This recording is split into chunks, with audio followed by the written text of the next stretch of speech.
નમસ્કાર. ચલો આજે આપણે ઊંડાણપૂર્વક વાત કરીએ આંધ્રપ્રદેશમાં મેડિકલ એડમિશનની, એટલે કે નીટ યુજી 2025ના સ્કોર પર એમબીબીએસ, બીડીએસ અને આયુષ કોર્સીસમાં પણ એડમિશન કઈ રીતે મળે છે એની ચર્ચા. હા, અને આ બધી જે પ્રક્રિયા છે એ doctor YSR university of health sciences મતલબ કે YSR સંભાળે છે. આપણે મુખ્યત્વે રાજ્ય કોટાની 85% બેઠકો પર ફોકસ કરીશું. બરાબર. આપણી પાસે યુનિવર્સિટીની સત્તાવાર માહિતી અને વેબસાઇટ્સ છે જેના આધારે આપણે વાત કરીશું. તો સૌથી પહેલો સવાલ, કોણ અરજી કરી શકે છે? એલિજિબિલિટી શું છે? જુઓ, સૌથી પહેલું અને મુખ્ય તો એ કે નીટ યુજી 2025માં જે નક્કી કરેલો કટ ઓફ સ્કોર છે એ અથવા એનાથી વધારે ગુણ હોવા જોઈએ. હા, એ તો મૂળભૂત જરૂરિયાત છે. પછી ઉંમર 31 ડિસેમ્બર 2025ના રોજ 17 વર્ષ પૂરા થયેલા હોવા જોઈએ. ઓકે. અને ત્રીજું 10+2 પાસ કરેલું હોવું જોઈએ, જેમાં ફિઝિક્સ, કેમિસ્ટ્રી, બાયોલોજી અથવા બાયોટેકનોલોજી અને અંગ્રેજી વિષય હોય. અને એ 10+2ના માર્ક્સનું પણ કંઈક છે ને, ટકાવારીનું ધોરણ? હા, બિલકુલ. વિજ્ઞાન વિષયોમાં એટલે કે ફિઝિક્સ, કેમિસ્ટ્રી, બાયોલોજી, બાયોટેકમાં જનરલ કે EWS કેટેગરીના ઉમેદવાર માટે ઓછામાં ઓછા 50% માર્ક્સ જોઈએ. અને બીજી કેટેગરી માટે? SC, ST અને BC એટલે કે બેકવર્ડ ક્લાસ માટે 40% અને OCPWD એટલે કે ઓપન કેટેગરીમાં દિવ્યાંગ ઉમેદવારો માટે 45% જરૂરી છે. પણ આંધ્રપ્રદેશમાં પેલો લોકલ અને નોન લોકલનો નિયમ બહુ જ અગત્યનો છે, ખરું ને? એના પર ઘણું બધું નિર્ભર કરે છે. હા, એ સમજવું ખૂબ જ જરૂરી છે.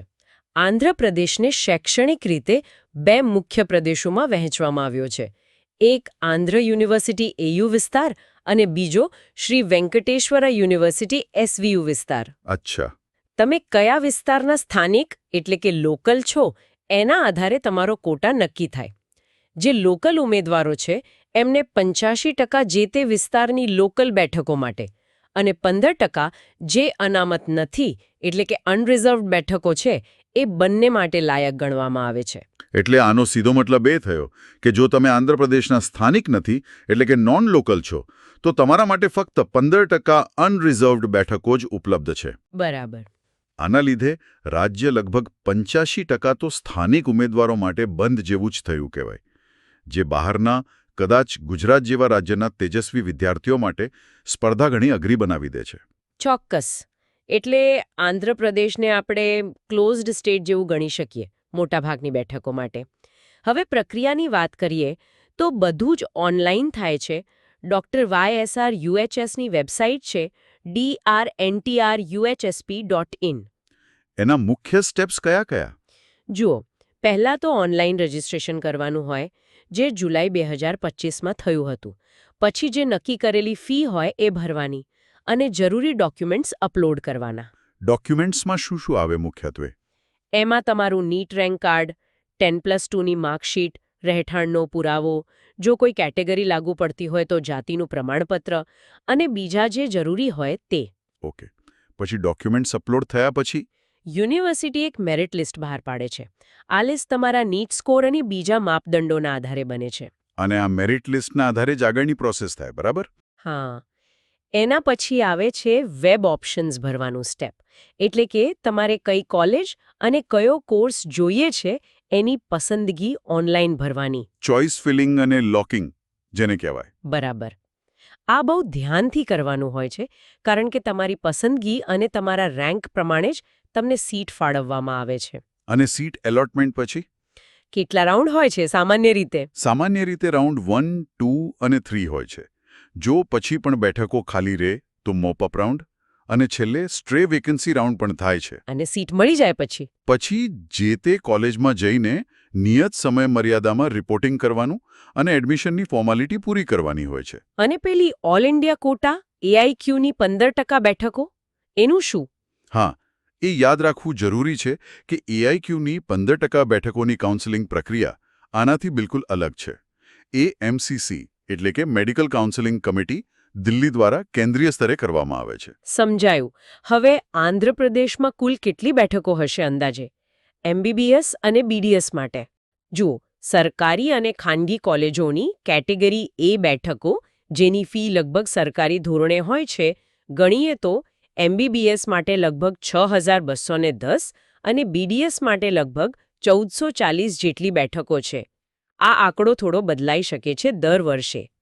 અને આયુષ કોર્સ માટે પણ બેઠકો હોય છે ખરું ને? BMS, BHMS, BUMS. હા, એના માટે પણ અલગથી બેઠકો હોય છે અને એની પ્રક્રિયા પણ YSRUSH દ્વારા જ થાય છે. પણ એનું નોટિફિકેશન અને વેબસાઇટ અલગ હોય છે.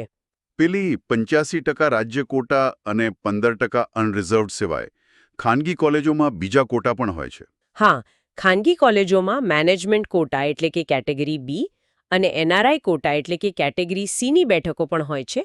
એના નિયમો, ફી અને પ્રવેશ પ્રક્રિયા અલગ હોય છે અને એની ફી ઘણી વધારે હોય છે. ઓકે. હવે અનામતની વાત કરીએ. રિઝર્વેશન કઈ રીતે લાગુ પડે છે? અહીં 2 પ્રકારનું રિઝર્વેશન છે. એક વર્ટિકલ અને બીજું હોરિઝોન્ટલ. વર્ટિકલ એટલે? વર્ટિકલ એટલે સીધી કેટેગરી મુજબ. SC માટે 15%, ST માટે 6%, BC એટલે કે બેકવર્ડ ક્લાસીસ માટે કુલ 29%, જે પાછું A, B, C, D, E એમ પેટા કેટેગરીમાં વહેંચાયેલું છે. અને EWS એટલે કે આર્થિક રીતે નબળા વર્ગ માટે 10% અનામત છે. અને હોરિઝોન્ટલ રિઝર્વેશન? હા, એ દરેક વર્ટિકલ કેટેગરીની અંદર લાગુ પડે છે. જેમ કે મહિલાઓ માટે 33.33% અનામત. આ સિવાય દિવ્યાંગ PWD, આર્મી પર્સનેલના બાળકો CAP, NCC, sports quota, police શહીદોના બાળકો PMC, સ્કાઉટ્સ અને ગાઈડ્સ અને એંગ્લો ઇન્ડિયન જેવી વિશેષ શ્રેણીઓ માટે પણ જોગવાઈ છે. અને આ બધા માટે માન્ય સર્ટિફિકેટ હોવું જરૂરી છે ખરું ને? ચોક્કસ. અને એ પણ જે તે ઓથોરિટી દ્વારા નક્કી કરેલા ફોર્મેટમાં જ હોવું જોઈએ. એ વગર લાભ ના મળે. હવે થોડી વાત કરીએ તારીખો અને ફીની. રજિસ્ટ્રેશન તો જુલાઈમાં પૂરું થયું, અત્યારે ઓગસ્ટ ચાલે છે, તો કદાચ આગળના રાઉન્ડની પ્રક્રિયા ચાલતી હશે. હા, એવું બની શકે. લેટેસ્ટ માહિતી માટે તો વેબસાઇટ જ જોવી પડે. રજિસ્ટ્રેશન ફીની વાત કરીએ તો OCBC ઉમેદવારો માટે 2950 રૂપિયા હતી અને SC/ST માટે 2360 રૂપિયા હતી. બેંક ચાર્જ અલગ. અને ટ્યુશન ફી, ખાસ કરીને સરકારી અને પ્રાઇવેટની કેટેગરી A બેઠકો માટે, એ જાણવું વિદ્યાર્થીઓ અને વાલીઓ માટે બહુ અગત્યનું છે. હા, એનો વાર્ષિક અંદાજ લગભગ 15,000 રૂપિયા જેવો છે. આ સરકારી અને પ્રાઇવેટની કેટેગરી A બંને માટે લગભગ સરખું જ છે. આ ઉપરાંત યુનિવર્સિટી ફી લગભગ 16,000 જેટલી અલગથી હોય છે. એટલે ખર્ચની દ્રષ્ટિએ કેટેગરી A સીટ મળે તો ઘણું પોસાય. પણ પેલો બોન્ડનો નિયમ શું છે? જો કોઈ વચ્ચેથી કોર્સ છોડી દે તો? હા, એ નિયમ થોડો કડક છે. જો કોઈ વિદ્યાર્થી MBBS, BDS કોર્સ અધવચ્ચે છોડી દે તો તેમણે 3 લાખ રૂપિયાનો બોન્ડ ભરવો પડે છે. એના પર જે તે સમયે લાગુ પડતો GST પણ ભરવાનો. અને એટલું જ નહીં, બાકીના પૂરા કોર્સની ટ્યુશન ફી પણ ભરવી પડે છે. ઓહો, આ તો બહુ મોટી રકમ થઈ જાય. હા, આ એટલા માટે છે કે મેડિકલ સીટ બહુ કિંમતી હોય છે અને કોઈ એને બગાડે નહીં. વિદ્યાર્થીઓ ગંભીરતાથી જ પ્રવેશ લે એવો હેતુ છે. બરાબર. હવે થોડી વાત કરીએ આંધ્રપ્રદેશની જાણીતી મેડિકલ કોલેજો વિશે. કઈ કઈ મુખ્ય કોલેજો છે? ઘણી બધી સારી અને જૂની કોલેજો છે. સરકારી કોલેજોમાં Andhra medical college, Visakhapatnam, Guntur medical college, Kurnool medical college અને SV મેડિકલ કોલેજ, તિરુપતિ. આ બધી ખૂબ જ પ્રતિષ્ઠિત ગણાય છે. અને ખાનગી કોલેજોમાં? ખાનગીમાં પણ સારી કોલેજો છે, જેમ કે Narayana medical college, Nellore, PES institute of medical science, Kuppam અને NRI મેડિકલ કોલેજ, ગુંટુર. આ સિવાય પણ ઘણી છે.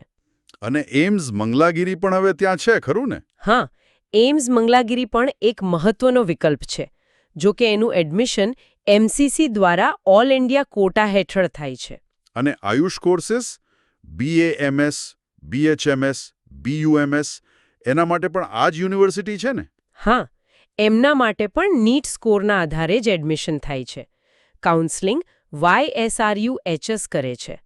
પાત્રતાના નિયમો અને પ્રોસેસ લગભગ MBBS, BDS જેવી જ હોય છે. પણ એમના માટે અલગ નોટિફિકેશન, સમયપત્રક અને વેબસાઇટ હોય છે. UGAIUSCQ.YSRUH.com. સરસ. તો આજે આપણે આંધ્રપ્રદેશમાં મેડિકલ અને આયુષ પ્રવેશ માટેની લગભગ બધી જ મુખ્ય બાબતોને આવરી લીધી. પાત્રતા, ઓનલાઈન કાઉન્સેલિંગની પ્રક્રિયા, કેટલી બેઠકો છે અને કોટા શું છે, અનામતની વ્યવસ્થા, ફી અને બોન્ડની વિગતો અને કેટલીક જાણીતી કોલેજો. અને ફરી એકવાર યાદ અપાવી દઉં કે સૌથી સાચી અને અપડેટેડ માહિતી માટે ઉમેદવારોએ હંમેશા ડોક્ટર યુનિવર્સિટી ઓફ હેલ્થ સાયન્સીસની સત્તાવાર વેબસાઇટ્સ drntr.uhsa.in અને બીજી સંબંધિત વેબસાઇટ્સ નિયમિતપણે જોતા રહેવું જોઈએ. બિલકુલ. અને અંતે એક વિચાર સાથે સમાપન કરીએ. આંધ્રપ્રદેશ જેવું રાજ્ય જ્યાં સ્થાનિક નિયમો આટલા મજબૂત છે, ત્યાં નોન લોકલ વિદ્યાર્થી માટે નિર્ણય લેવો કેટલો પડકારજનક હોય છે. અને એ પણ વિચારવા જેવું છે કે કોઈએ રાજ્યની વર્ષો જૂની ખૂબ પ્રતિષ્ઠિત સરકારી કોલેજ પસંદ કરવી જોઈએ કે પછી એ જ વિસ્તારમાં આવેલી ભલે નવી હોય પણ રાષ્ટ્રીય મહત્વ ધરાવતી એમ્સ જેવી સંસ્થાને પ્રાથમિકતા આપવી જોઈએ. આ પસંદગી ઘણા બધા પરિબળો પર આધાર રાખે છે. સાચી વાત છે. આના પર વિદ્યાર્થીઓએ પોતાના સંજોગો અને પ્રાથમિકતાઓ પ્રમાણે વિચાર કરવો પડે.